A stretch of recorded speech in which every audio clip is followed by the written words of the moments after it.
Bonjour, bonjour, chers amis de cœur à cœur. Nous sommes heureuses, mes panélistes et moi-même, mes copanélistes et moi-même, de vous accueillir de nouveau sur ce plateau de Et si on en parlait? C'est vrai, ça faisait un petit bout de temps que nous n'étions pas venus, mais nous sommes là. Vraiment, c'est un réel plaisir, comme je le disais. Nous voulons parler aujourd'hui encore d'un sujet et vraiment, nous allons le faire vraiment dans toute la joie, que le Saint-Esprit vraiment nous inspire ce matin à parler de ces choses. Je pense que ce sont des questions que chacun de nous, chacune de nous se pose. Pourquoi je suis ici sur la terre? Qu'est-ce que je dois faire? Comment servir Dieu? C'est ça le thème de ce matin. Qu'est-ce que c'est que servir Dieu? Qu'est-ce que c'est que servir Dieu? Une question à laquelle beaucoup n'ont pas encore répondu, beaucoup ont répondu, mais est-ce que nous sommes dans le vrai, nous sommes dans le faux, est-ce que nous sommes à côté? Vraiment, nous allons voir ce matin comment est-ce que nous pouvons réfléchir ensemble sur ces thèmes.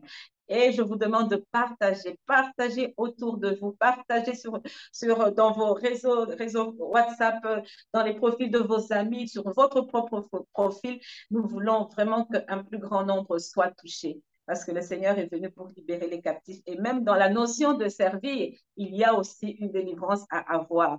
Que Dieu nous bénisse encore ce matin. Je vais directement accueillir mes bien-aimés, mes copanélistes.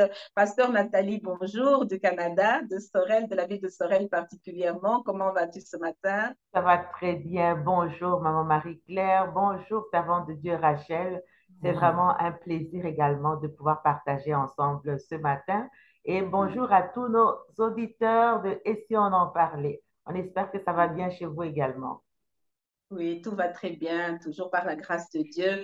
Je m'en vais en Belgique, où moi-même je réside avec la servante de Dieu Rachel pour te saluer, Rachel. Bonjour, bonjour. Toujours ce merveilleux sourire sur tes lèvres, ça fait du bien. Comment ça va?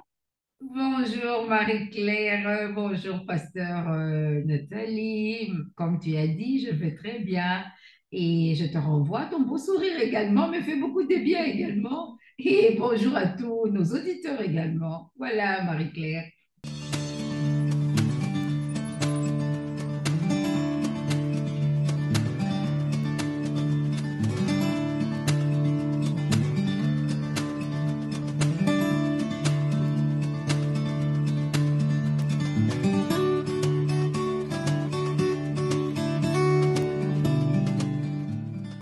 Oui, bonjour à tous nos auditeurs. Ce matin, ça va être vraiment un temps de partage. Bon, je dis ce matin, je ne sais pas à quelle heure vous allez prendre cette émission, mais que Dieu vous bénisse. Nous allons partager tout ensemble. Et là où vous vous trouvez aussi, vous pouvez partager. Vous avez un bien-aimé à côté de vous. Vraiment lui poser la question, pour toi, qu'est-ce que c'est que servir Dieu? Et je m'en vais directement poser la question à Pasteur Nathalie. On va faire un rapide tour de table comme ça. Pour toi, comme ça, je pose la question. Là, je mets la question sur la table. Qu'est-ce que c'est que servir Dieu? Servir Dieu, pour moi, ça se résume en deux choses. Mhm. Quand nous lisons le livre de Marc, Marc 12, 30, 31, il nous dit ceci, tu aimeras ton Dieu de tout ton cœur, de toute ton âme, de toute ta force, de tout ton cœur. Voilà. Donc pour moi, servir Dieu se résume à servir, à aimer Dieu, mais il dit également que tu aimeras ton prochain comme toi-même. Donc pour moi, servir Dieu se résume vraiment à aimer Dieu et à aimer son prochain. Donc c'est se vouer vraiment, vouer sa vie, se consacrer complètement à Dieu et le servir. Et il y a une question importante que le Seigneur Jésus lui-même pose à l'apôtre Pierre, à son disciple Pierre. Il lui dit, Pierre, m'aimes-tu? Il lui pose cette question trois fois. Pierre, Mhm. m'aimes-tu? M'aimes-tu? M'aimes-tu? Paie mes brebis. Donc, on voit ici que tout le service est concentré sur l'amour. Donc, tu aimeras ton Dieu et tu aimeras ton prochain. Pour moi, ça se résume vraiment à ces deux choses-là. Et Amen, avec amen, ayant amen. pour base l'amour, évidemment. L'amour, amen, l'amour. Et l'amour bannit la crainte. Donc, lorsque nous servons Dieu, nous le servons avec amour, pas avec crainte comme si c'était une contrainte. Et c'est Exact. ça qui est aussi important à souligner ce matin. Je veux, avant de me tourner vers la servante de Dieu, Rachel, moi, j'avais noté ceci dans le livre de Josué. Pour moi, servir Dieu, c'est aussi un choix que nous faisons vraiment en toute âme et conscience. dans le livre de Josué au chapitre 24. Je vais le lire pour vous. À partir du verset 14, il va aussi défiler sur vos écrans. Maintenant, craignez l'Éternel et servez-le avec intégrité et fidélité. Faites disparaître les dieux que vos ancêtres servaient de l'autre côté de l'Euphrate et en Égypte et servez l'Éternel. Mais si vous ne trouvez pas bon de servir l'Éternel, choisissez aujourd'hui qui vous voulez servir. Soit les dieux que vos ancêtres servaient de l'autre côté de l'Euphrate, soit les dieux des Amoréens dans le pays desquels vous habitez. Quant à ma famille et moi, nous servirons l'Éternel. Le peuple répondit au verset 16, nous n'avons certainement pas la pensée d'abandonner l'Éternel et de servir d'autres dieux. Donc, c'est aussi un choix. Et comme Pasteur Nathalie le dit, avec amour. Et c'est ça que moi, je note, c'est un choix que nous faisons. Nous sommes devant deux choix. Est-ce que nous continuons à servir ceux qui étaient nos anciens patrons, si je peux dire, nos anciens boss? Et Rachel, je vais te poser la question à toi aussi. Qu'est-ce que tu appelles servir Dieu? Bonjour, Pasteur Nathalie. Bonjour, Marie-Claire.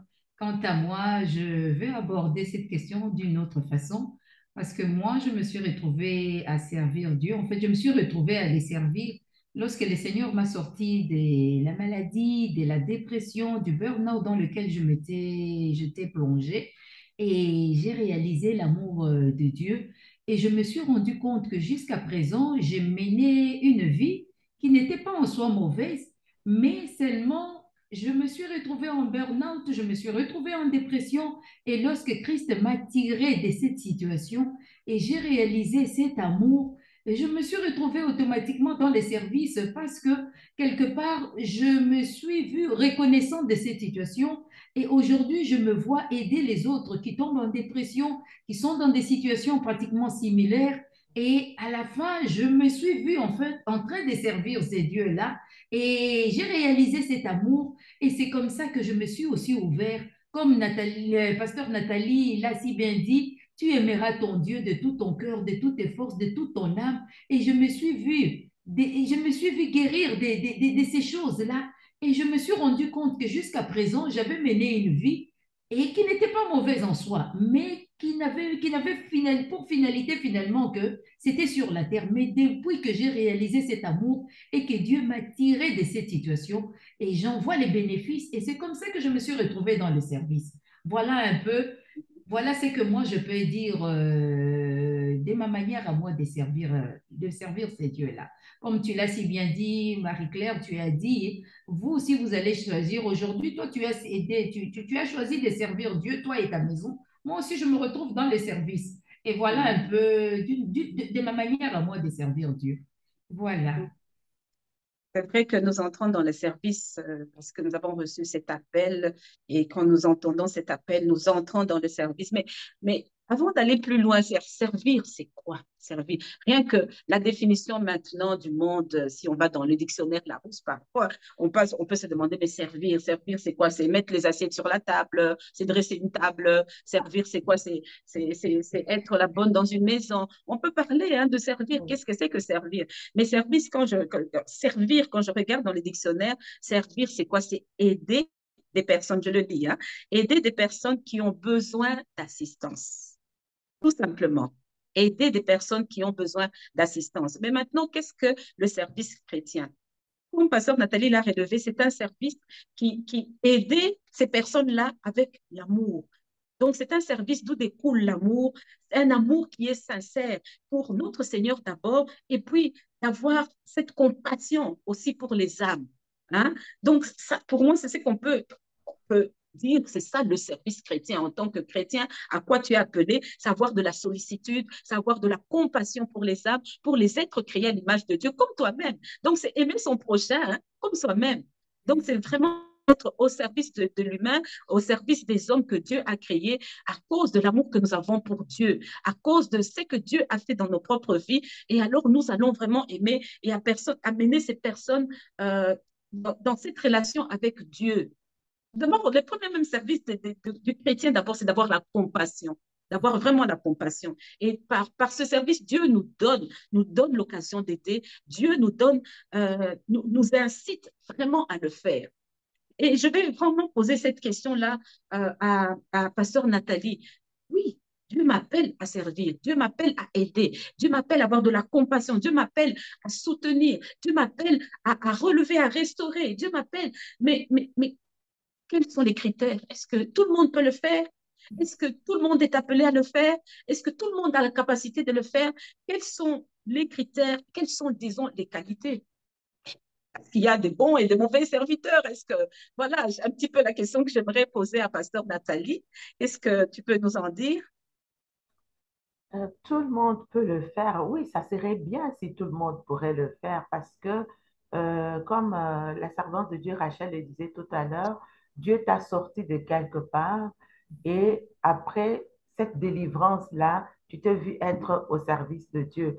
Et on se rappelle, et ça c'est le but vraiment de toute délivrance, quand Dieu nous délivre, c'est vraiment pour que nous soyons à son service, hein. Comme il disait aux enfants d'Israël, il a dit au Pharaon par Moïse, laisse aller mon peuple afin qu'il puisse aller m'adorer. Donc, le but de la délivrance, quand le Seigneur nous sort donc des ténèbres et qu'il nous transporte dans son royaume de lumière, c'est pour que nous soyons maintenant à son service. Et des critères, des qualités pour servir Dieu, déjà, il faut faire la différence quand on voit les qualités un peu dans le monde et les qualités dans le Seigneur, c'est deux choses différentes. Dans le Oui. monde, peut-être, bon, dépendamment du style de travail qu'on veut faire, peut-être on va vouloir des personnes grandes, musclées, fortes. Exactement. Donc, ça n'a rien à voir avec l'apparence et je crois que c'est vraiment le cœur qui est engagé. Comme on l'a dit au début, tu aimeras ton Dieu de tout ton cœur, ton âme, ton esprit, ton corps, de tout ton être. Donc, le cœur est engagé, l'âme est engagée, le corps est engagé. Donc, quelqu'un qui n'est pas prêt à s'engager corps, âme et esprit pour le Seigneur, il ne peut pas servir le Seigneur. Et il y a un verset, un verset dans Marc 10, le verset 43 et 44 qui nous dit ceci, quiconque veut être grand parmi vous, qu'il soit votre serviteur. Et quiconque veut être le premier parmi vous, qu'il soit l'esclave de tous.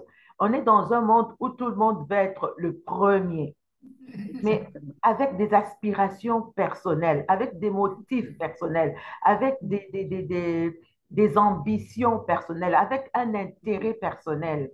Mais quand on vient maintenant pour servir le Seigneur, on ne peut pas servir le Seigneur avec des intérêts personnels, des motivations personnelles. Puisque, Exactement. je l'ai coté tout à l'heure avec Pierre, Dieu dit à Pierre, m'aimes-tu, paie Mhm. mes brebis. Donc, c'est-à-dire que c'est l'intérêt de Dieu. Donc, pour servir le Mhm. Seigneur, déjà, il faut avoir une vie consacrée. Il faut être l'esclave du Seigneur. Et ce qui est différent d'être un esclave du monde, hein. Servir Dieu, Exactement. c'est vraiment, c'est un honneur, une grâce que Dieu nous Amen. fait. Alors que Amen. servir l'ennemi, c'est vraiment quelque chose qui va nous épuiser. Dieu est un Dieu d'honneur, alors que l'ennemi Amen. est preneur. Lui vient nous prendre, nous soutirer quelque chose. Parlons Mhm. donc des critères pour servir le Seigneur. Premièrement, ça prend un cœur consacré totalement à Dieu. Mhm. Ça prend ça prend d'être esclave. Le Seigneur nous a sortis de l'esclavage du monde pour faire de nous des esclaves pour lui. Et il y a l'exemple de Marie que j'aime bien, la servante de Dieu, Marie. Amen. Amen. Et elle s'appelle elle-même, quand l'ange la visite, elle se dit, je suis la servante du Seigneur, qu'il me soit fait selon sa volonté. Je parlais tout à l'heure un esclave, c'est quelqu'un qui ne regarde plus sa propre volonté, mais qui fait la volonté de son maître. Donc, un des critères, c'est vraiment être prêt à faire la volonté du maître, comme Marie l'a fait. Est-ce que c'était plaisant pour Marie dans les circonstances de Marie, c'est-à-dire une femme qui était fiancée, on connaît les circonstances de Marie, et voilà que Dieu vient imposer sa volonté dans la vie Exact. de Marie. Donc, être un serviteur de Dieu, c'est être capable d'accepter que la volonté de Dieu s'impose dans notre vie et qu'on l'accepte avec joie, qu'on l'accepte avec honneur. Et pour moi, ça, c'est un des critères très, très importants. Ça veut dire que je ne me vois pas moi, mais je vois le Seigneur. Je parlais tout à l'heure que Dieu est un Dieu d'honneur, alors que Amen. l'ennemi est celui qui vient nous prendre, nous épuiser, nous ronger, nous détruire, en fait. Alors que Dieu, quand il nous appelle à le servir, Et je prends l'exemple de Marie, je trouve que c'est un très, très bel exemple, c'est que Dieu se sert de Marie comme un instrument. Exactement. Il demande à Marie d'être son esclave, mais en fait, cette esclave, le fait qu'elle accepte le fait de recevoir cet appel, Marie est bénéficiaire parce que Marie porte finalement la grâce de Dieu. Donc, accepter de servir Exactement. Dieu, c'est porter sa grâce, c'est Exactement. recevoir sa grâce. Alors qu'accepter de servir l'ennemi, c'est vraiment la destruction. Il vient La pour destruction. tout détruire. Alors que quand on sert Dieu, Dieu vient déposer sa grâce dans notre vie. Donc, un des critères, c'est vraiment se disposer, c'est vraiment disposer notre cœur vraiment à servir Dieu, c'est répondre à son appel.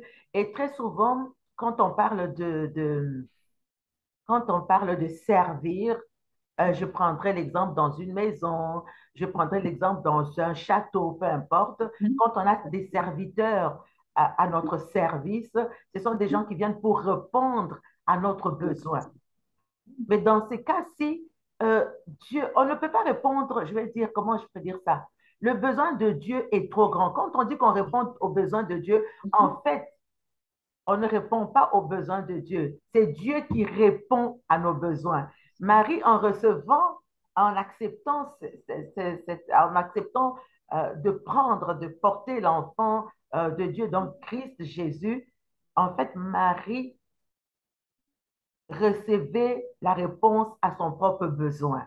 Je ne sais pas si je me fais comprendre, Mhm. mais en acceptant de servir Dieu, en étant une servante de Dieu, un des critères très importants, c'est que je bénéficie en fait de ce service que Dieu place en moi. Mhm.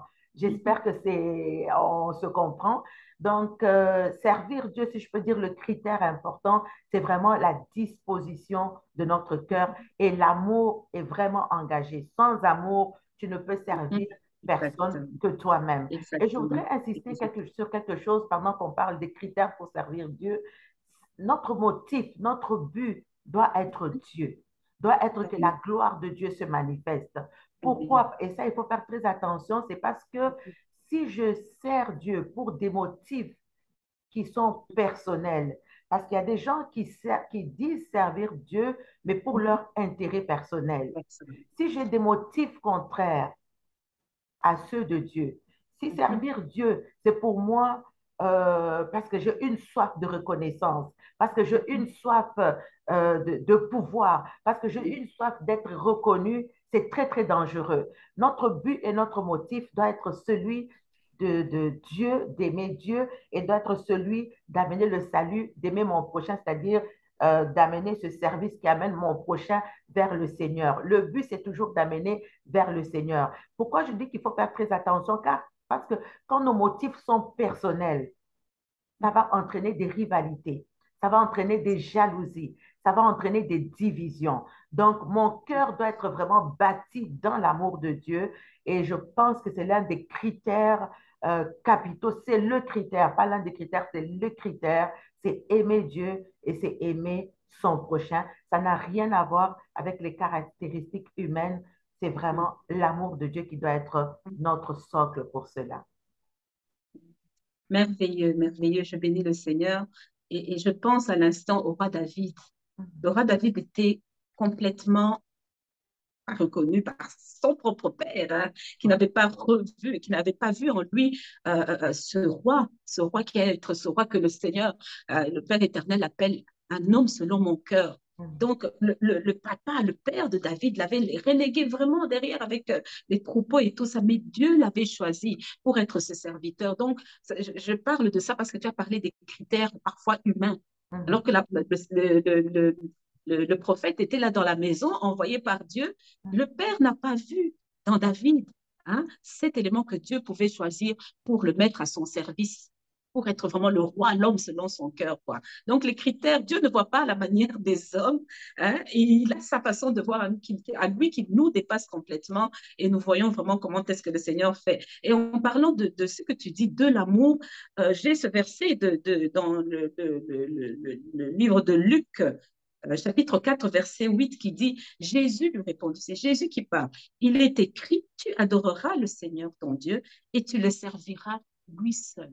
Tu le serviras lui seul. Donc, Christ a montré cet exemple de soumission parfaite, cet exemple d'esclavage parfait, cet exemple de compassion, d'amour, d'humilité, vraiment au service de l'homme, au service vraiment au service de Dieu, mais il s'est mis vraiment comme un roi serviteur au service des hommes que Dieu a créés, donc dont toi et moi.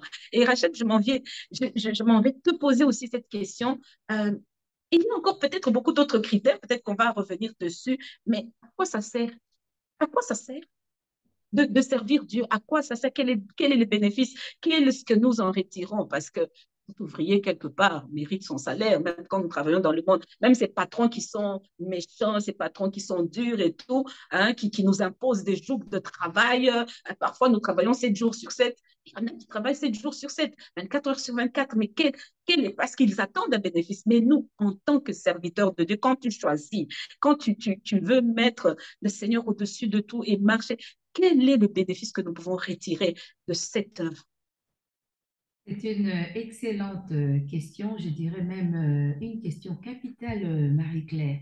Eh bien, il y a des avantages, je dirais même plus que des avantages à servir Dieu.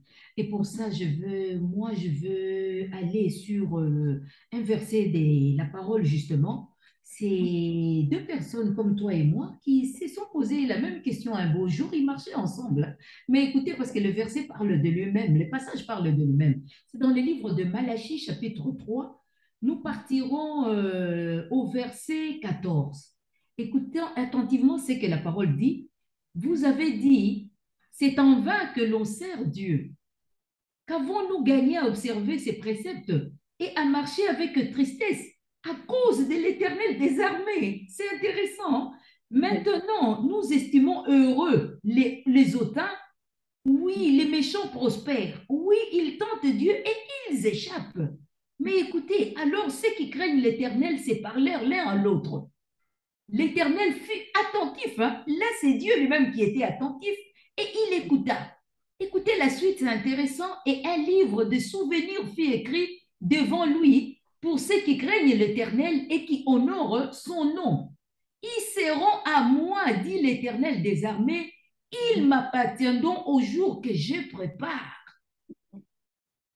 Ils m'appartiendront au jour que je prépare. J'aurai compassion d'eux comme un homme a compassion de son fils qui les sert. Et vous verrez de nouveau la différence entre le juste et le méchant, entre celui qui sert Dieu et celui qui ne le sert pas.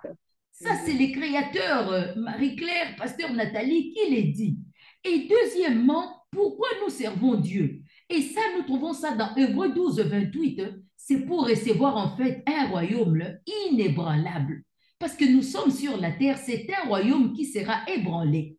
Parce que la Bible dit, le ciel et la terre passeront, mais pas ses paroles. Et Dieu dit pour ceux qui nous servent, justement, si nous retournons à David, justement, qu'on a nommé ici, que son propre père avait nié. Son propre père ne voyait même pas les critères, ce qui était dans ces David, mais que Dieu a dit, j'ai choisi David, l'homme selon quoi? Selon mon cœur. Parce que nous, les humains, comme pasteur Nathalie a dit, nous avons des critères humains, même pour aller au service du monde, il y a certains critères humains. Mais Dieu, lui, ne regarde pas selon les critères humains, mais il voit ce qu'il y a dans le cœur. Comme pasteur Nathalie a dit, pour servir Dieu, nous ne pouvons le servir qu'avec notre esprit, avec notre âme, avec notre cœur. Dans mon cas, il m'a sorti de la maladie. Il m'a délivré de ça alors que je croyais mener une vie qui était tout à fait normale. Oui, je travaille. Oui, je suis maman. Oui, j'ai des choses à faire. Mais lorsque toutes ces choses m'ont amené vers le burn-out, c'est-à-dire vers un point mort, c'était un point mort, on peut dire, dans le burn-out, dans la maladie, l'Éternel m'a tendu la main, il m'a sorti de là. Alors, par reconnaissance, j'ai dit à mon tour d'aller montrer, il y a des gens qui souffrent, hein? Il y a des gens autour de nous, il y a des gens qui tombent en burn-out tous les jours, qui tombent en dépression. Mais étant donné que le Seigneur m'a sorti de là, je suis devenue pratiquement comme un médicament. Alors, si je vois mon prochain tomber dans ces situations, qu'est-ce que je fais? J'étends la main, je dis, voilà comment le Seigneur m'a sorti de cette situation. Il peut aussi te sortir de cette situation. Et voilà comment David, le même David a dit à la fin, j'ai été jeune, j'ai pris le temps de grandir et de vieillir. Qu'est-ce qu'il a conclu à la fin? Je n'ai jamais vu un fidèle de l'Éternel, ni celui qui les sert faire quoi? Être abandonné, ni sa progéniture quémandant le pain, s'il vous plaît. Donc Dieu, lorsque nous servons Dieu, non seulement il s'occupe de notre situation, comme pasteur Nathalie a dit, lorsque Marie a reçu, finalement, c'était même pas pour elle. Dieu a répondu à son besoin et elle était porteur d'une grâce qui ne concernait pas seulement le temps présent, mais pour l'éternité, s'il vous plaît, et concernait aussi la progéniture. Voilà, lorsque nous servons Dieu, pourquoi nous le servons? Ça ne nous concerne pas seulement nous, ça concerne aussi notre postérité et des générations futures et pour l'éternité. Parce que si nous servons seulement le monde, cela s'arrête sur la terre. Or, il y a quelque chose après cette vie, c'est-à-dire la vie éternelle. Voilà un peu, pasteur, ma sœur Marie-Claire, je te retourne la parole. Voilà un peu pourquoi nous servons Dieu. C'est pour recevoir un royaume inébranlable. Voilà. Amen, amen, amen. Vraiment que Dieu te bénisse, servante de Dieu. Je lis ici et ça me fait du bien, ça me fait du bien. Mais j'ai une autre question. Ésaïe 65, verset 13 dit ceci. C'est pourquoi ainsi parle le Seigneur l'Éternel. Voici, mes serviteurs mangeront et vous, vous aurez faim. Voici, mes serviteurs boiront et vous, vous aurez soif. Voici, mes serviteurs se réjouiront et vous, vous serez confondus. Mais il y a une question qui me vient. Cette parole te fait du bien certainement, hein, pasteur Nathalie, hein, ma soeur Rachel, elle nous fait du bien, mais être au service du Seigneur, c'est pas toujours la joie. C'est pas toujours la joie. Il y a des sacrifices. Et je pense que quand pasteur Nathalie nous parlait des qualités, des critères, je pense aussi que c'est un critère de faire le sacrifice, d'accepter le sacrifice, de se soumettre, d'être soumis. Et je ne sais pas si l'une de vous a quelque chose à ajouter par rapport à ça. Être au service du Seigneur, se mettre au service du Seigneur suppose un renoncement. Absolument. Pasteur Nathalie, peut-être que tu peux dire quelque chose dessus. Oui, oui, absolument, absolument. Parce que dans tous les cas, pour aimer le prochain, pour aimer Dieu, ça prend un renoncement à soi. C'est pour ça que tout à l'heure, je disais, ce n'est plus regarder mon intérêt personnel, sinon Exactement. une vie dans laquelle on ne donne pas, c'est une vie qui ne sert à rien. De la même manière que le Seigneur a donné sa vie, donc il a fallu qu'il sacrifie. Quand on parle de donner sa vie, ça veut dire qu'on se sacrifie. Il y a la notion du sacrifice qui est, euh, qui est sous-jacente. Donc, ça prend une vie de renoncement à soi-même. L'esclave, quand on dit l'esclave, l'esclave ne fait plus sa propre volonté, il fait la volonté de celui qui l'a enrôlé. Pour aller concrètement, il y a l'exemple de Marie. Marie a renoncé à beaucoup de choses pour pouvoir porter l'enfant de Jésus. Elle a renoncé à sa réputation. Parce que quelle réputation Marie encourait d'avoir? Réputation d'une prostituée. Donc, Exactement.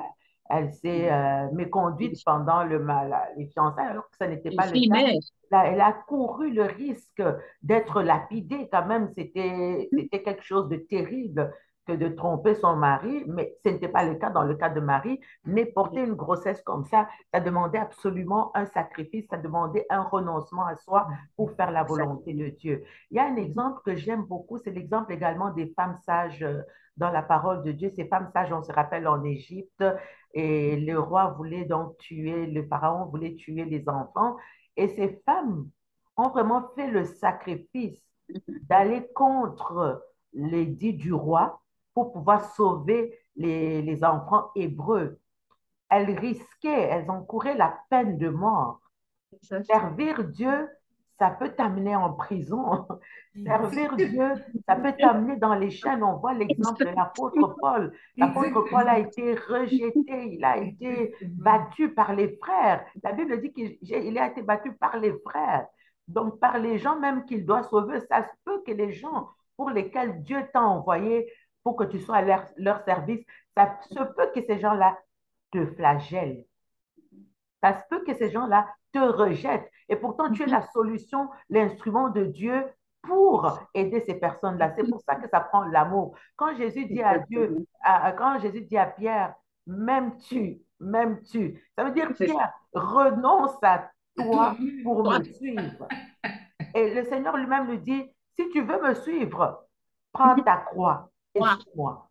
Donc, il y a la notion du sacrifice est certainement dedans, mais je pense que quand on a le Saint-Esprit, hein, on a le Saint-Esprit, le Seigneur est avec nous. Il a dit, je serai avec vous jusqu'à la fin. Puisqu'on m'a rejeté, on vous rejettera aussi. Donc, il faut s'attendre à ce qu'on ait ce rejet. Mais même si on a ce rejet, ça ne nous arrête pas. Nous ne sommes pas de ceux qui reculons pour nous perdre. Nous sommes de ceux qui avançons. Et nous croyons que le Saint-Esprit est avec nous pour nous aider dans cette marche. Oui, ce sont des défis. Et j'aime bien le verset de Malachie, c'est-à-dire qu'au milieu de tous ces bruits, il y a une qualité de serviteurs de Dieu qui vont décider de ne pas regarder à tout ce qui se passe et qui vont focuser sur le Seigneur, peu importe ce qui se passe, qui vont accepter de faire le sacrifice, de demeurer consacrés à Dieu pour voir la gloire de Dieu se manifester. Oui, ça prend le renoncement absolument à soi. C'est lui qui donne sa vie, la perd. C'est lui qui veut garder sa vie, la perdra, mais celui qui Amen. donne sa vie en sacrifice va la retrouver. C'est ça que je peux dire. Il y a de nombreux critères et de nombreuses qualités. Je pense à l'instant là, à Oui. la joie du Saint-Esprit. Mm. C'est cette joie-là. Jésus n'avait pas un visage comme dans le monde on dit une tête d'enterrement. Il n'était pas Jésus était contraint. joyeux. C'était avec joie qu'il le faisait. Il n'était pas Exactement. contraint. Exactement. Il Mm. n'était pas contraint du tout. Il le faisait vraiment avec tout son amour et cette joie. Et cette joie, vous savez que quand vous abordez quelqu'un avec la joie, c'est la première chose déjà que vous lui communiquez. Mais si vous venez avec un visage par terre, comme on dit dans le monde, il m'apporte les choses de Dieu, mais déjà sa tête, ça craint quoi. Donc la personne se tient sur ses gardes. Mais quand vous abordez quelqu'un avec la joie, cette joie du Saint-Esprit, et la personne s'ouvre directement. Elle est disponible. Jésus était un homme qui rayonnait de joie. Mm. C'est ça vraiment, c'est une de ses qualités parce que j'en reviens toujours au modèle par excellence. Hein. Christ, c'est le modèle par excellence de serviteur, roi, en même temps roi, mais serviteur. Serviteur, Jésus a fait aussi le renoncement, il a renoncé à sa gloire, il a laissé son trône pour vivre comme les hommes, comme nous, et les hommes. Jésus est venu vivre, marcher avec, dans nos sandales. Le roi des rois est venu marcher dans nos sandales, entendre tout ce qui se dit ici-bas. Tout ce qui se fait ici-bas, il a vu tout ça. Mais dans tout ça, il est resté joyeux, il est resté compatissant. Il ne s'est pas révélé comme étant un juge. Dans son service, dans le service qu'il avait à faire, ce n'était pas pour accabler les gens, c'était vraiment pour les amener. Et c'est encore une qualité que je vois là. Il pardonnait. Et c'est une qualité que Dieu nous demande aussi de pardonner. Comme Pasteur Nathalie disait que dans le service de Dieu, ah là là là là là là, ce n'est pas facile. Il y aura de rejet. Mais que nous sachions pardonner. Que nous sachions pardonner. Ils m'ont rejeté, ils n'ont pas écouté. Et puis, il y a cette parole aussi, je ne sais pas, est-ce que c'est la parole de Dieu? Il ne faut pas que je dise n'importe quoi. Nous avons coutume de dire, nul n'est prophète chez soi. Exactement. Nul n'est prophète chez soi. Vous viendrez dans votre famille, vous parlerez de Dieu, vous parlerez des choses de Dieu, vous serez là pour servir le Seigneur. Mais il y en aura qui ne seront pas encore prêts, mais qui vont vous rejeter, qui diront toutes sortes de choses sur vous, qui vous rejetteront, vraiment, qui vous mettront vraiment sur la sellette, mais d'apprendre à pardonner. Parce qu'on est au service de Dieu. On est au service de Dieu. Je ne sais pas, ma soeur Rachel, par rapport, c'est même un critère, quelque chose qui te vient à l'esprit, si tu peux partager avec nous, et ça serait une bonne chose. Ah, c'est vraiment intéressant de parler de ces choses-là. Servir Dieu, ce n'est pas être naïf non plus, hein. Ce n'est pas vivre dans les dénis en se disant tout sera rose. Non, je vous rejoins complètement. Au contraire, ça demande un esprit de sacrifice, un esprit de renoncement. C'est pour cela, moi, je reviens à ce qui est au départ. Pour servir Dieu, il y a les critères, l'esprit doit suivre, l'âme doit suivre et les caractères doivent suivre aussi, hein. Ça demande un renoncement. Regardez Christ, pourquoi il a renoncé à la gloire? C'est parce qu'il avait un objectif en la tête, venir nous sauver, venir parce qu'il savait que nous étions en danger et nous courions d'être bannis éternellement. Nous risquions d'aller en enfer. C'est pour cela que vous aviez dit, hein, il a renoncé à quoi? À la gloire. Il a renoncé d'être à Dieu, de venir vivre la vie que nous menions sur la terre, de venir se rendre compte de ce qui s'est passé réellement en étant dans le corps de l'homme. Et c'est comme ça qu'il pouvait nous comprendre. Et c'est pour ça. Et nous revenons, pourquoi on dit ce n'est pas être dans les dénis, ce n'est pas être naïf.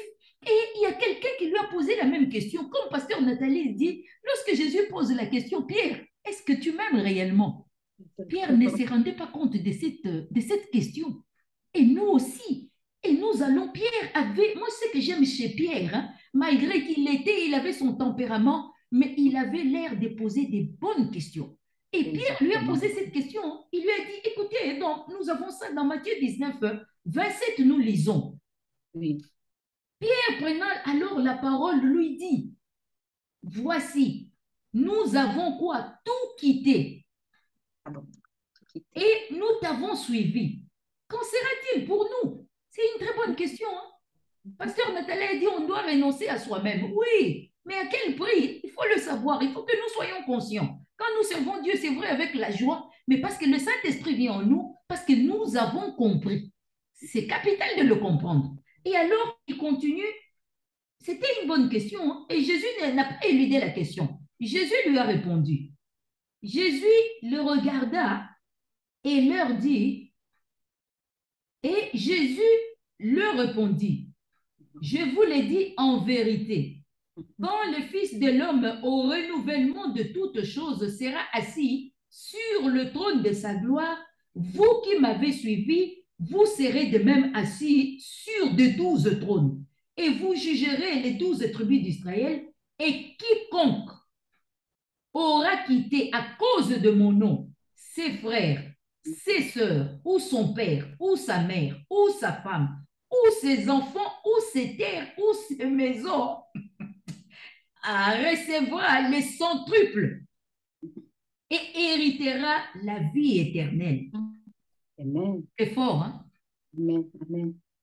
Ça veut dire nous renonçons à des choses. Ce n'est pas facile. Il ne faut pas être dans les dénis. Oui, nous aurons la joie, mais Christ, d'autres versions disent avec des tribulations. Mais la cerise sur les gâteaux est que tout ne s'arrête pas sur la terre. Parce que nous devons comprendre que nous ne sommes que temporaires sur la terre. Mais il y a cette vie éternelle qui nous attend. Alors nous avons le choix, comme ma soeur Marie-Claire, tu l'avais dit au début, Josué a dit, moi j'ai choisi mon camp. Quand nous choisissons le camp du Christ, nous devons savoir qu'est-ce qui nous attend. Il y a les tribulations là-dedans, comme pasteur Nathalie a dit, comme toi tu l'as dit. Ce n'est pas être dans les dénis, ce ne sera pas toujours la joie, avec le risque d'être rejeté, comme David a été rejeté. Comme vous avez dit vous-même, nul ne prophète chez soi, à recevoir des petits noms, peut-être dans nos familles, on va peut-être te traiter à ma soeur en crise ou ma soeur en Christ, soi-disant. Il faut s'attendre à ça, ou d'être rejeté dans les églises, ou d'être rejeté parce que nous ne voulons pas vivre à la manière du monde. Et c'est recevoir des petits noms, c'est être rejeté, mais en gardant tout à l'esprit qu'il y a la vie éternelle. Comme Christ a dit, il y aura des intimités, il y aura être assis à la table d'honneur. Mais tout cela demande le renoncement et suivre Christ. Il nous a dit, nous aurons aussi des familles, nous aurons père et mère, nous aurons des nouvelles sœurs, nous aurons des frères. Mais à quel prix? Avec des tribulations, mais à la fin, comme on a vu dans Malachie, la vie éternelle et que nos noms soient inscrits dans les livres de vie pour l'éternité. C'est un choix à faire. Voilà. Amen. Amen. Il y a vraiment un choix à faire. Et je me rappelle ce que pasteur Nathalie a dit au tout début. Être esclave, donc être au service du Seigneur, c'est être esclave du Seigneur. Et être esclave du Seigneur, c'est un titre de noblesse. C'est tellement merveilleux. Comment le monde peut comprendre ça? Esclave dans le langage du monde, c'est vraiment le paillasson, c'est vraiment le tapis sur lequel on marche, on peut cracher dessus, on peut mettre toutes les crasses dessus. C'est ça, c'est la manière du monde de voir. Et c'est ce que nous sommes quand nous servons le monde. Parce qu'il nous impose un joug qui est tellement lourd, hein, c'est jamais assez. Mais le joug que Dieu, il dit, prenez mon joug à moi parce qu'il est léger. Et c'est vraiment un honneur, c'est un honneur. Mais je pense que le Seigneur nous amène à aller même au-delà d'être serviteur. Et je vais le lire dans Jean 15, verset 15. Qu'est-ce que la parole de Dieu nous dit? Je ne vous appelle, on va remonter euh, au verset 12. Hein. Voici mon commandement, aimez-vous les uns les autres comme je vous ai aimé. Il n'y a pas de plus grand amour, verset 13, que de donner votre vie pour vos amis. Vous êtes mes amis si vous faites ce que je vous commande. Hein? Et je ne vous appelle plus mes serviteurs parce que le serviteur ne sait pas ce que fait son Seigneur. Mais Amen. je vous appelle amis parce que je vous ai fait connaître tout ce que j'ai appris de mon Père. Donc, nous quittons vraiment cette dimension, de la dimension de serviteur, nous accédons à la dimension d'amis. Donc, de celui qui entre dans le secret de Dieu, de celui qui entre dans le conseil de Dieu, de celui qui connaît les profondeurs, qui vraiment dans cette amitié, et pourquoi pas dire avec cette intimité avec le Saint-Esprit, celui qui sonde et qui connaît les profondeurs de Dieu. Donc, et ça me touche profondément et ça me demande, ça me pousse à un peu voir un peu où est-ce que moi-même j'en suis? Où est-ce que moi-même j'en suis? Suis-je encore serviteur? Oui, essayons de porter des fruits, hein? Parce que le serviteur doit apporter un résultat. Hein? Et il en retire un salaire puisque nous avons parlé des bénéfices. Mais où est-ce que j'en suis? À l'étape de serviteur ou je suis en train d'évoluer à l'étape d'ami intime de notre Seigneur. Pasteur Nathalie, est-ce que tu pourrais rajouter quelque chose à ce niveau-là? Parce que c'est un processus. Oui, c'est un processus. On ne veut pas rester seulement dans le statut de l'esclave, mais dans cet avancement, parce que tu en parles, hein, Jean nous en parle en disant que je leur ai fait connaître ce qui vient du Père. Et là, on entre dans l'alliance, parce que c'est le secret de l'alliance n'est donné qu'aux amis, Exactement. pas aux serviteurs, aux amis. Et le Amen. Seigneur nous veut dans cette intimité, dans son alliance-là. Et c'est très, Amen. très important. D'ailleurs, quand on entre dans cette étape d'amitié, l'ami de Dieu, quand on est un Ami ami de de Dieu. Dieu, le Ami de Seigneur nous Dieu. révèle vraiment, il va avec nous dans ses profondeurs et on devient plus efficace même dans notre service Exactement. parce qu'on reçoit le cœur, le battement du cœur. À ce moment-là, quand on est dans le stade de l'amitié, on court avec le cœur de Dieu. Exactement. Ça Exactement. revient encore une fois au verset qu'on a coté pour commencer. Tu aimeras ton Dieu de tout ton cœur, ton âme. Donc, tout ton être entier est engagé avec Exactement. Dieu. C'est l'étape de l'amitié avec Dieu. On devient encore plus profond et on devient encore plus pertinent dans notre service avec Dieu. Merci beaucoup, Pasteur Nathalie. En parlant de processus, on devient plus pertinent, plus efficace dans notre service, dans notre relation avec Dieu. Mais cela ne s'arrête pas là. Il veut faire de nous des amis, disciples. Mais c'est dans quel but ultime? Quel but ultime? Ma sœur Rachel, est-ce que tu peux nous dire quelque chose à ce sujet? Dans quel but ultime? Nous devons évoluer vers quelque chose qui est dans l'éternité, qui va nous amener dans l'éternité. Effectivement, c'est une très bonne question. On vient de les voir avec le passage qu'on a donné dans l'éternité, dans Matthieu 19 que nous avons lu. Christ a dit, il y aura des trônes, il y aura des intimités. Et à un moment donné, comme on a dit, nous devons quitter même la dimension des serviteurs, comme tu l'as dit, ma sœur Marie-Claire, et devenir les amis de Christ. Et les bénéfices déjà d'être un ami du Christ, nous voyons cela dans une ville qu'on appelle Béthanie. Il y avait là trois personnes qui étaient les amis du Christ. Il y avait Marie, il y avait Marthe, il y avait leur frère Lazare. Ce qui était intéressant, jusqu'à présent, on ne voyait pas Lazare, qu'est-ce qu'il a fait dans la Bible, qu'est-ce que c'était sa vie, jusqu'au moment où il est décédé. Cette personne, cet ami du Christ est décédé. Et comme pasteur Nathalie a dit, lorsqu'on est ami du Christ, il nous amène dans les profondeurs. Et étant ami du Christ, et Christ a même dit à ses disciples, il a dit, notre ami Lazare, il dort. Les disciples pensaient qu'il parlait d'un sommeil. Il a dit, oui, il va se... Non, Christ leur a dit, non, il est décédé. Maintenant, on va aller voir c'est quoi les bénéfices d'être un ami du Christ. Et lorsqu'il est arrivé devant le tombeau de Lazare, étant donné qu'il était l'ami du Christ, il a poussé à la résurrection. Donc, toute la vie de Lazare d'avant et que personne ne connaît, et je ne sais pas si c'est mentionné dans la Bible, peut-être qu'il a mené une vie bien ou je ne sais pas qui il était exactement, puisque la Bible ne nous en parle pas. On sait seulement qu'après sa mort, il est devenu célèbre, cet homme. Il n'avait été ni, je ne sais pas s'il a servi Jésus aussi, mais à cause de son amitié, Christ l'a ressuscité, il est devenu même, la Bible dit, les gens venaient même plus pour regarder Jésus, mais pour regarder celui que Jésus avait ressuscité d'entre les morts. Et ça, c'est le bénéfice de devenir l'ami du Christ.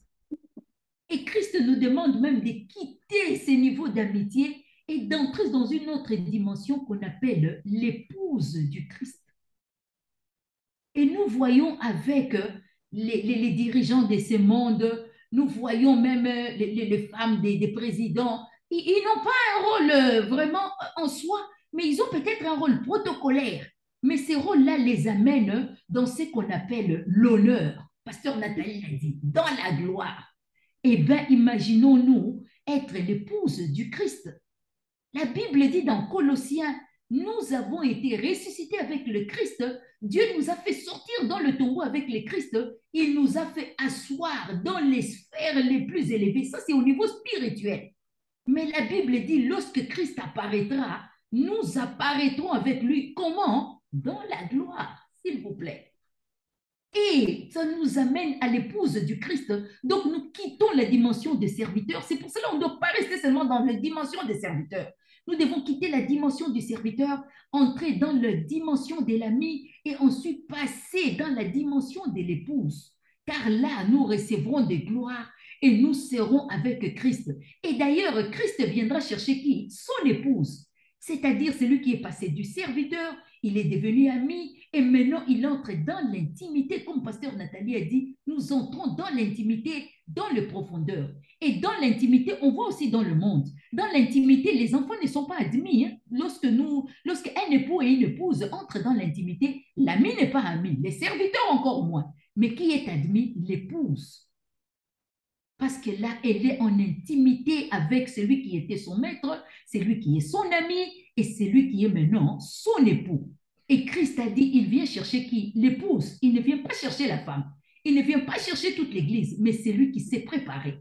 Et dans Apocalypse 19, on nous dit, voici les noces de l'agneau et son épouse a fait quoi? S'est préparé dans l'intimité.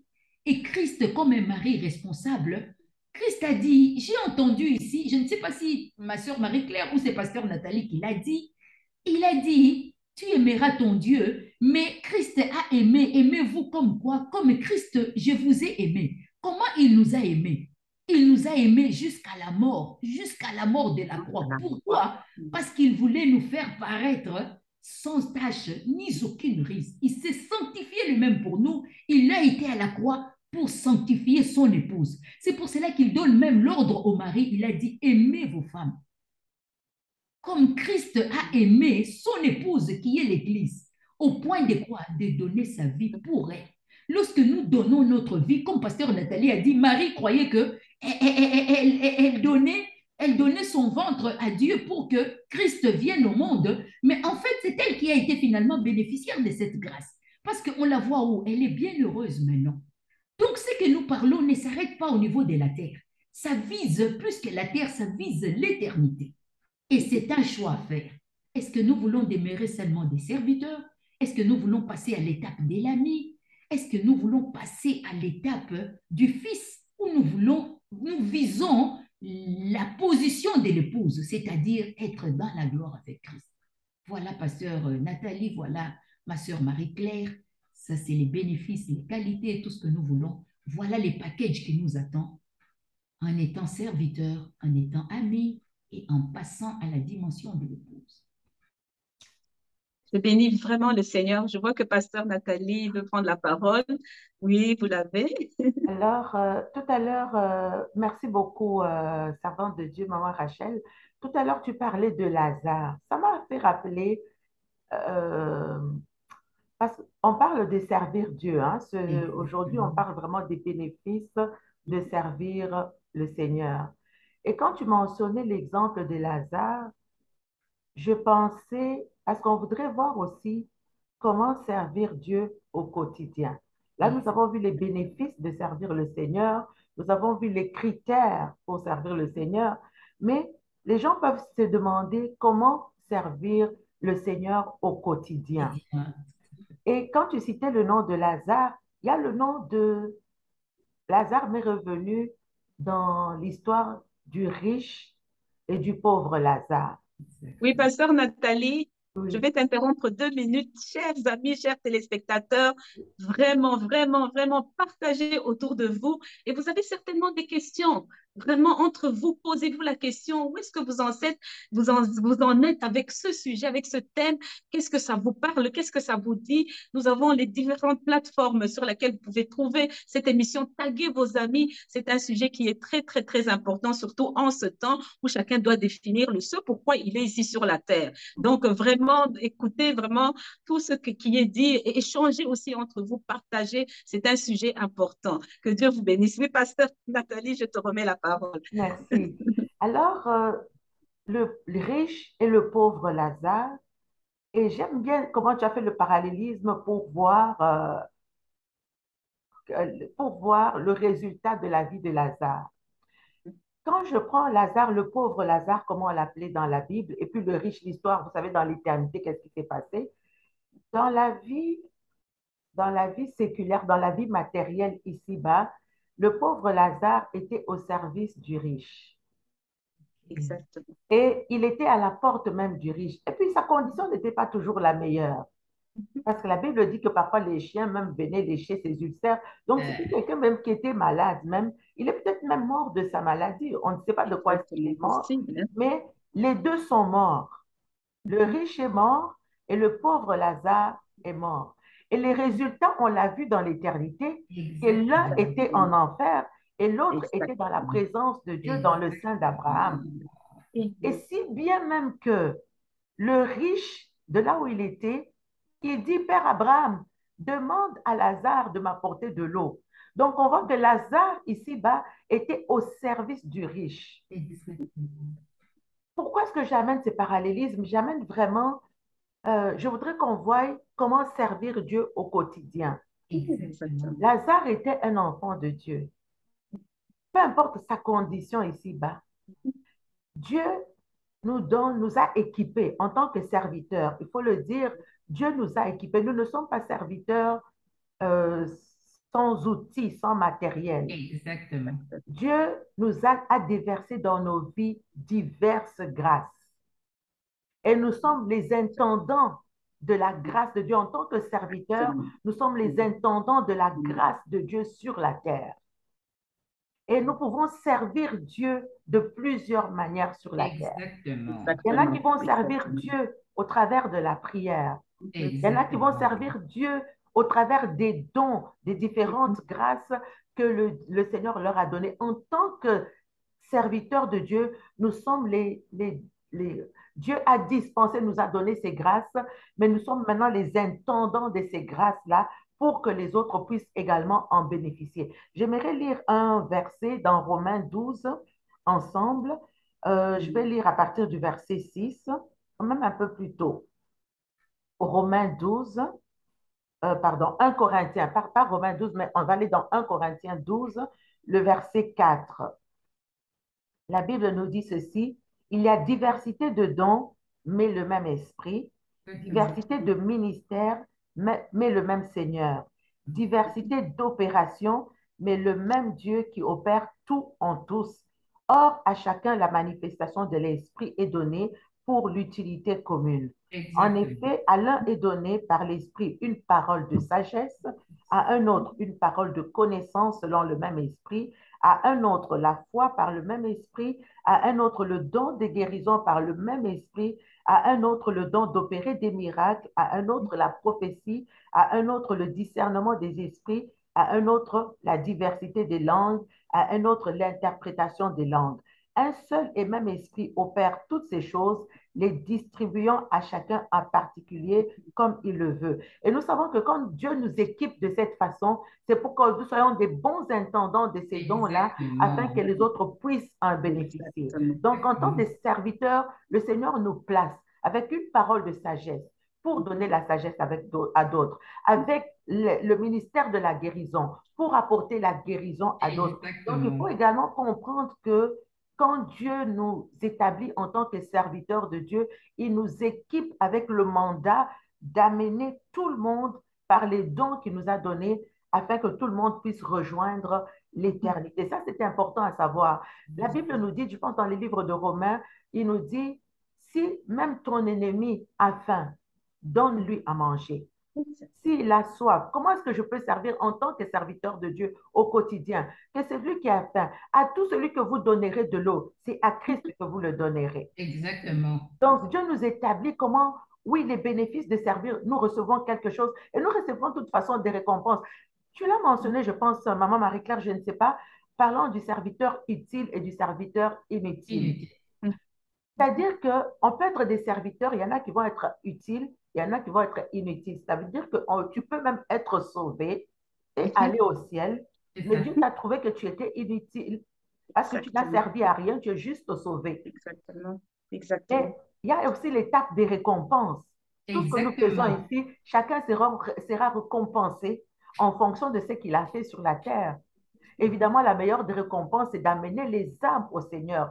Et il faut comprendre que le Exactement. but ultime, on le voit dans l'exemple de Lazare, le but ultime de Dieu, c'est que Christ soit glorifié. Quand il nous envoie pour aller porter du fruit, il a dit que pour tous ces fruits que nous allons porter, c'est pour que le Père soit glorifié. Et comment est-ce que le Exactement. Père est Ah, glorifié? glorifié. Quand une âme vient au Seigneur, le Père est Amen. glorifié. Quand une personne est transformée, le Père est glorifié. Ça, c'est notre mandat en tant qu'instrument. Quand on parlait d'esclaves, en fait, nous ne sommes que des instruments entre les mains du Seigneur pour que des multitudes viennent au Bien. Seigneur. Mais Exactement. n'oublions pas que nous sommes mandatés. Peu importe les épreuves, nous sommes équipés. Le Seigneur nous a remplis des différents dons et nous sommes les intendants de ces dons-là sur la terre. Ça, c'est très important.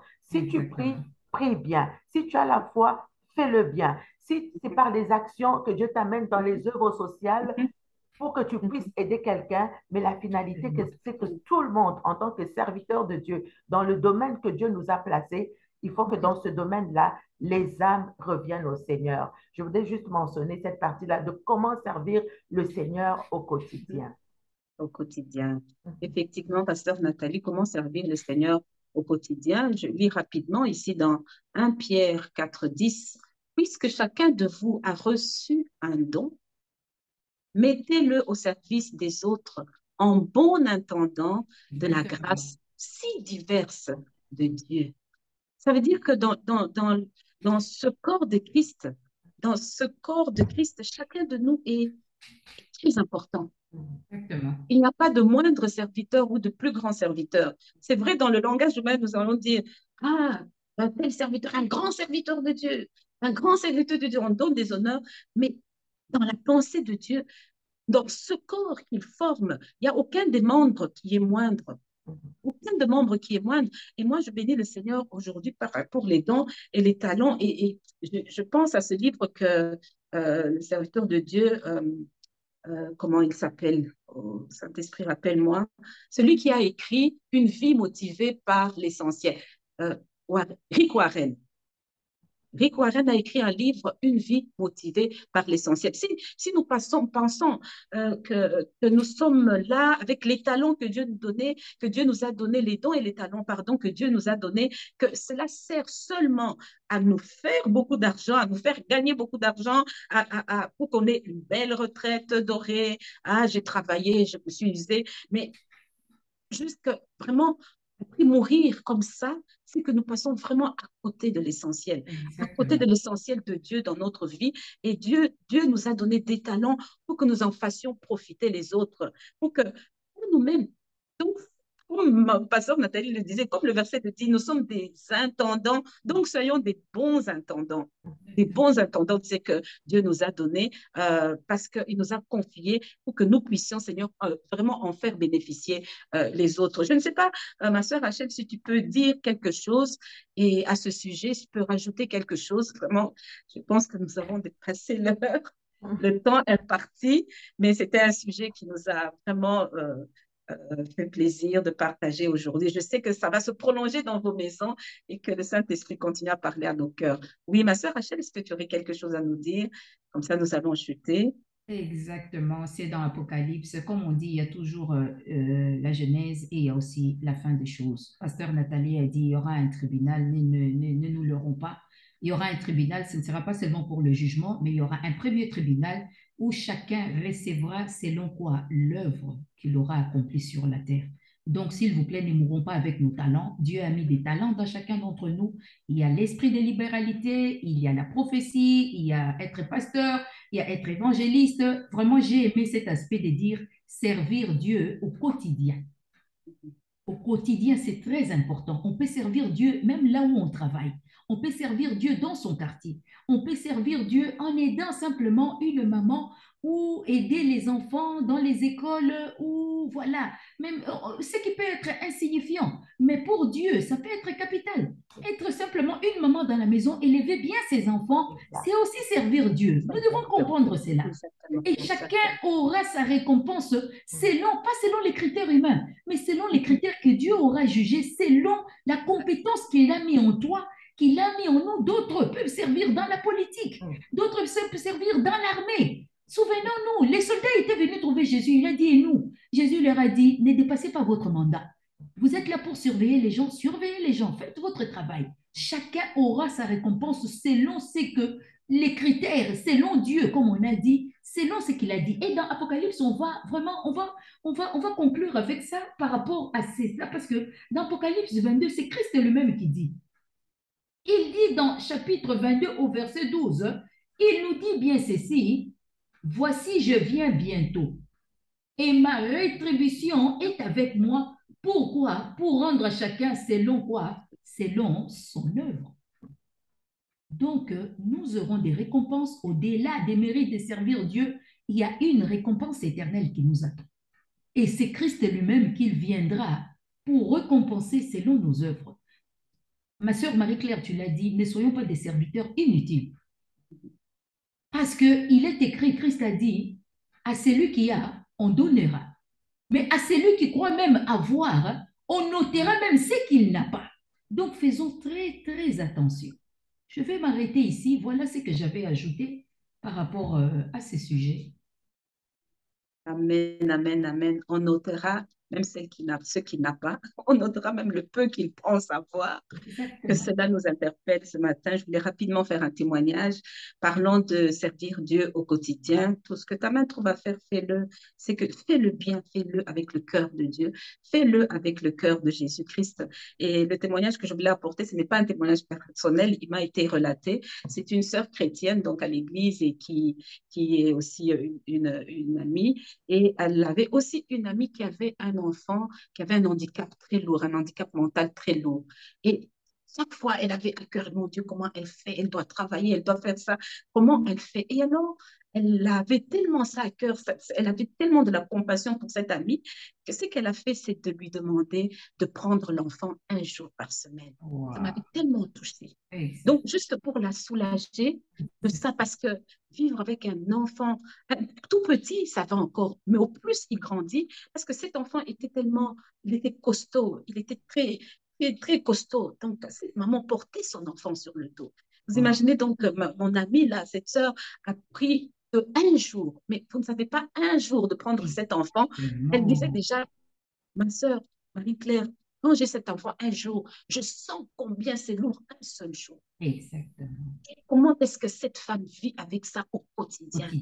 Donc voilà, c'est que je ne sais pas ce que Dieu va parler au cœur. Bien aimé téléspectateur, c'est que Dieu va parler à ton cœur. Qu'est-ce que tu peux faire? Fais le bien, Fais-le avec compassion, comme Jésus était ému de compassion. Fais-le avec amour. Fais-le avec humilité. Fais-le avec le cœur de Dieu. Vraiment, nous avons fini notre émission aujourd'hui. J'espère que vous étiez nombreux à nous suivre. J'espère que vous serez nombreux aussi à partager autour de vous. Est-ce qu'il y a un mot de la fin? Tout a presque été dit. Nous allons prendre le temps vraiment de rendre grâce à Dieu, de prier pour tout ce qui est sorti. Ce n'est pas tout. Ce qui est sorti de nous, c'est que le Seigneur avait mis dans nos cœurs, mais le Seigneur, Saint-Esprit, a certainement encore beaucoup de choses à parler à chacune de nous déjà, à augmenter par rapport à son rythme personnel et pour chacun de nous personnels. Et aussi dans vos maisons, dans vos cœurs, le Seigneur rajoute. Père éternel, nous te prions ce matin, nous te rendons de multiples actions de grâce avec reconnaissance, Seigneur, que nous étions tenus, Seigneur, en ce lieu. Seigneur, oui, et si on en parlait, nous avons voulu parler de servir Dieu et nous avons conclu de servir Dieu au quotidien.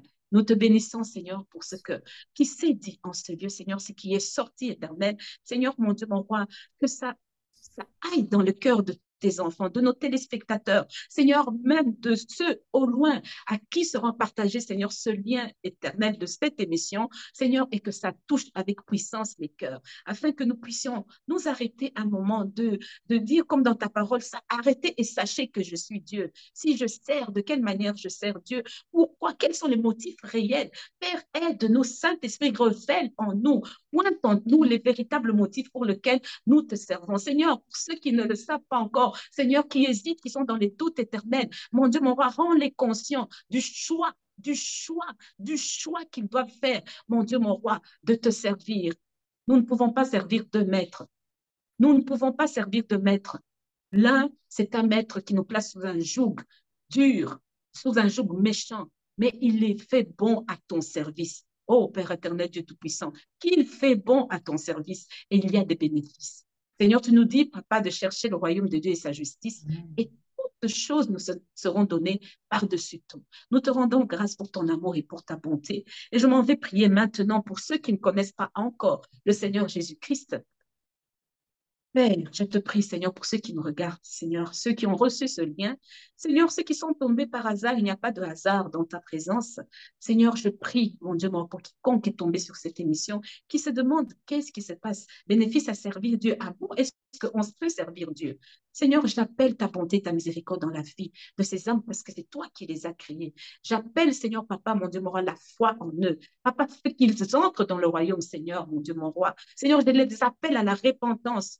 Nous avons un Dieu que nous servons, un Dieu qui récompense au-delà de ce qui est terrestre, qui récompense pour la vie éternelle. Toi qui ne connais pas encore le Seigneur, la parole de Dieu nous dit qu'il est venu pour délivrer les captifs. Et ce matin, il va certainement libérer un captif que tu es, un captif de la compréhension du service, un captif de la compréhension du service qui est mondaine pour entrer dans la dimension de serviteur de Dieu.